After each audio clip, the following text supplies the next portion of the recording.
What's up, guys? Chris from Backyard Pizza Lab here with a quick tip on how to save overproofed pizza dough. Don't let it ruin your night. All right, so we have our doughs in our ooni proofing box. And here's how you can tell the difference. These doughs were overproofed, and I just did the hack I'm about to show you. This dough is overproof. See how large, flat it is? All these bubbles in here, it's starting to get a weird texture. No worries. I was getting excited. We had a big day in the lab. New oven set up, cooking some fun pizzas for tonight, and I got carried away. Took it out a little too early, and it overproofed. So what do? Get it out of the proofing container, add just a little bit of flour to this spatula or your hands to get it out. Put it on there, put that aside for now. You can add a little flour if you need, but you don't want to add too much.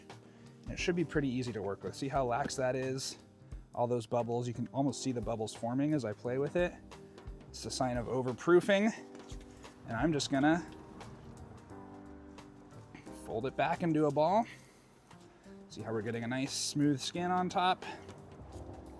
Just like when you go to shape your balls the first time. The dough is nice and pliable.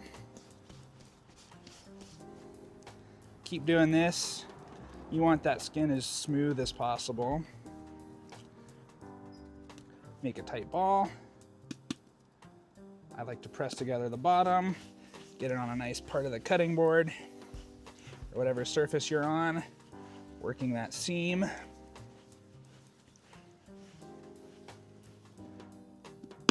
Boom. Come back into your proofing box. Let that sit another 30 minutes, 45 minutes until it almost doubles in size, and you're ready to bake.